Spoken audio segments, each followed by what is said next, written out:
1.3 objective is distributive property and combining like terms. We have a couple definitions we have to go over first before we can do anything. And the big one here is like terms.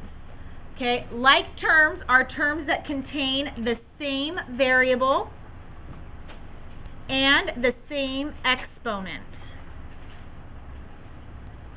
Okay, so make sure you get that written down. Terms that contain the same variable and the same exponent. What is an example of a variable? Who can give me an example of a variable? Tegan. E works as a variable. What's one that we use all the time in math? Natalie? X. There's another one that goes with X. Matthew, do you know what it is? Y. All of these are variables. That means they change. Okay? Exponent. Can somebody give me an example of an exponent? We actually used one in one of the homework problems. Oh, somebody different.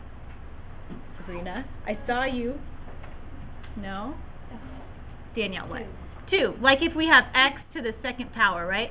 So that little part up here, that's the exponent. Okay? So if it's a like term, the variable has to be the same, so the letter has to be the same, and the exponent, the little number, has to be the same as well. So those are like terms. Okay? So how do you combine like terms? To combine like terms, we add or subtract the coefficient. So if I give you something that looks like this, 3x squared, write that down, and then we're going to identify the different parts of that. Okay, this little 2 up here, what part is that? That's the exponent. So let's label it exponent. What's x? The variable. So there's only one thing left. What do you think that 3 is? That's the coefficient.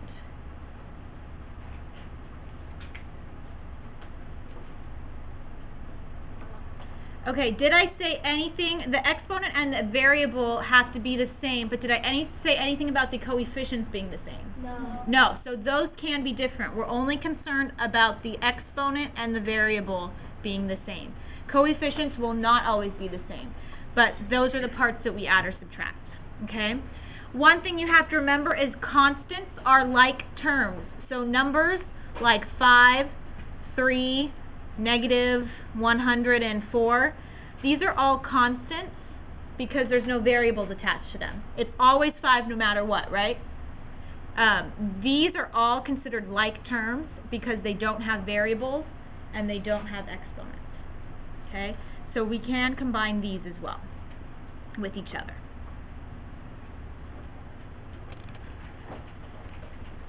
Okay, what about distributive property? Our definition or explanation, really, of distributive property is when a number is being multiplied by a parenthesis. So that's the big thing. Whenever you see a number being multiplied by a parenthesis, so something like 3 and a parenthesis next to it, let's say x plus 2, you multiply the number in front by each of the terms inside the parentheses. So you multiply the number in front by each of the terms inside. And how I show this is with arrows. So make sure whenever we do distributive property, you draw your arrows.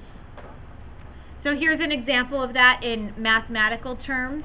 If we have something that looks like A times B plus C, we take that A and distribute it inside the parentheses. A times B will give me AB plus A times C is AC. So that's everything just written in math terms. Okay.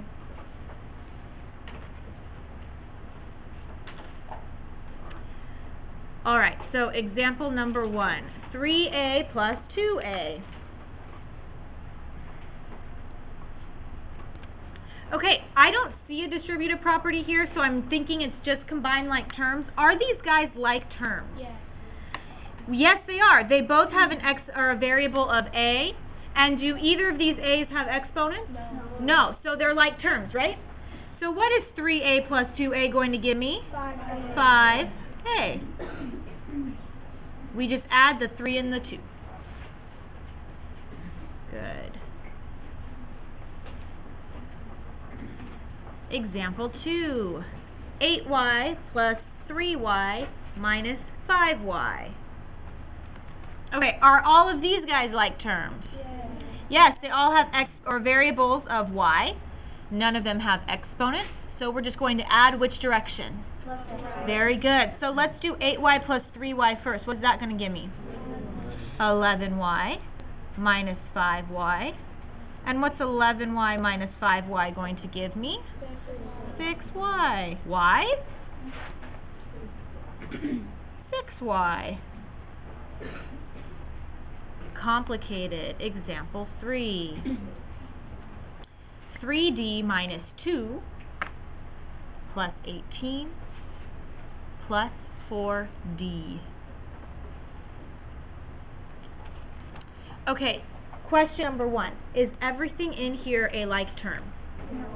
No, they're not all like terms with each other. So, let's figure out what are my like terms. What is a like term to 3d? 4D. Positive 4d. So make sure you include the sign in there. Okay? I like to box and circle the like terms. We have a negative 2. What's a like term with that? 18. Positive 18. So let's circle those like terms and box the other ones.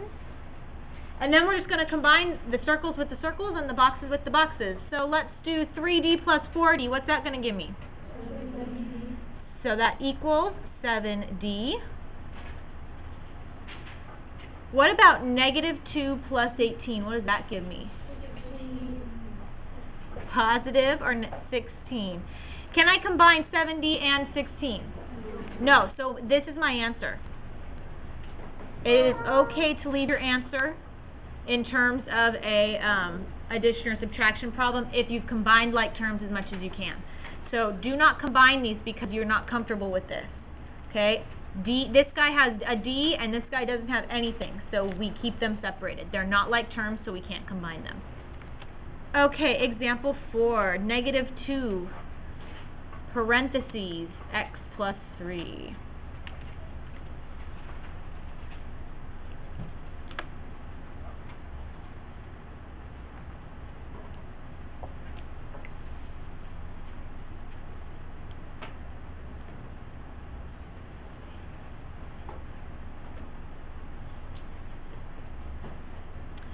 Okay, this does not look like combining like terms. This looks like distributive property. Am I distributing a positive 2 or a negative 2? Negative. A negative 2. This is very important, guys. If there's ever a negative, I typically circle it so that way it stays together. This is a negative 2. So when I distribute, draw your arrows, I need to make sure I take that negative with me. So what is negative 2 times x going to give me? Very good. Negative 2x. Now, is this 3 a positive or a negative? Positive. It's a positive. So what's negative 2 times positive 3? Negative 6. Negative 6. Can I combine these like terms? Yes. No, this guy has an x and this guy doesn't. So we just leave our answer like this. Okay.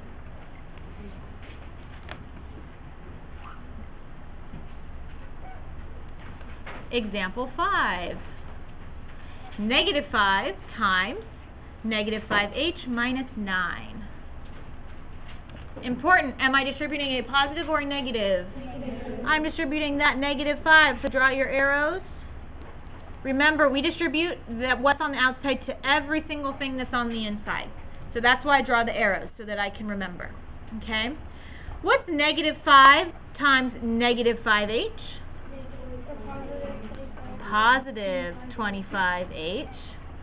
Negative times a negative is a positive. Okay, and then we have negative 5 times what? Is that 9 positive or negative? Negative. Good, it's negative because that negative sign is attached to it. So a negative times a negative is going to give me? Positive.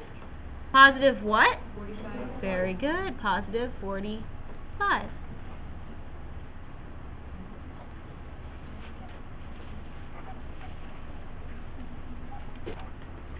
example 6. Oh my gosh, a fraction. Don't freak out. 1/2 times 10x plus 12. Okay, let's think about this. I know a lot of people freak out when they see a fraction. So, if I am multiplying by 1/2, it's the same as doing what? Does anybody know? Let's see, who have I not picked on yet?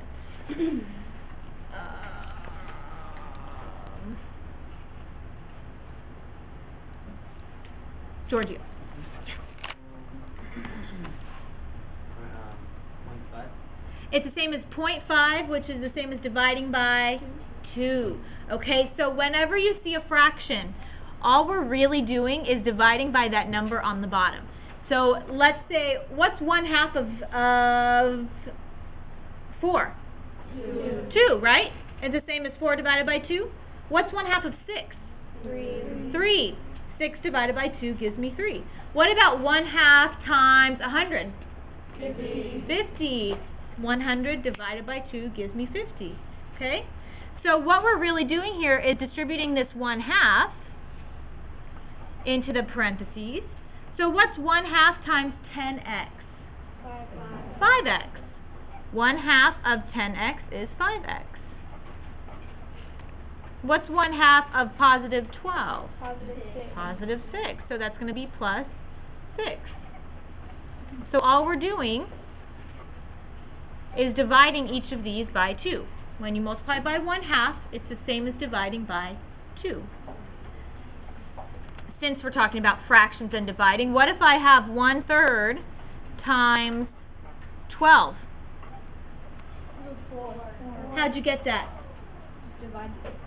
Just divide 12 by 3, so we get 4. Cool, right? So what you're doing here is you're multiplying by the top number, which is 1, so the 12 stays the same, and then dividing by the bottom number, which is 3, so you get 4. All of a sudden, fractions are clear, right? Makes sense. A fraction is just another way of writing division. Okay? All right, last example, example 7. 9 times, parentheses, x plus 3 minus 7, parentheses, x minus 2. What is the first thing you see in this problem?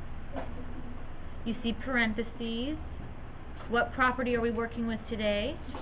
Distributive property. So do you see distributive property? How many times do you see it? Twice. We're distributing that 9 into this parentheses. And what else are we distributing? Positive or negative 7? Negative. Negative 7. That negative is attached to it. So take that negative with it. So we're going to distribute twice in the same step. Okay, let's do the left one first because we always go left to right. What's 9 times x? 9. What's 9 times positive 3? 27. Positive 27. Okay, and then we just keep going. Negative 7 times x. So we just write negative 7x. And what is this 2? Is this a positive or negative 2? Negative. So what's negative 7 times negative 2? Plus 14. So you need to make sure that you include the plus sign, okay? So include the plus because it's a positive 14. Okay, am I done? No. I see some like terms. Does anybody else see some like terms?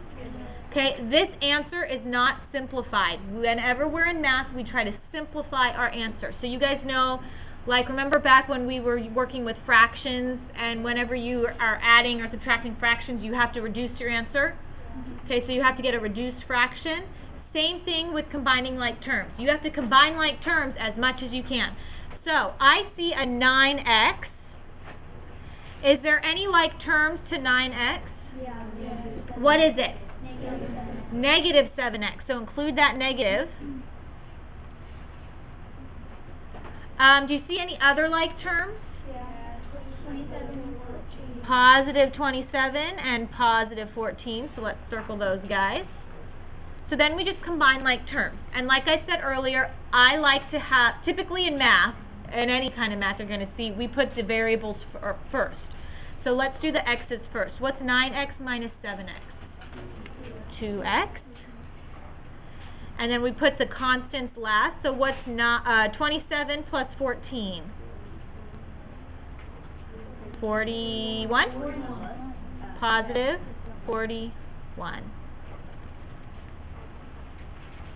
Can I combine the 2x and the 41? No, they're not the same, so we have to keep them separate. So that would be your answer. Okay?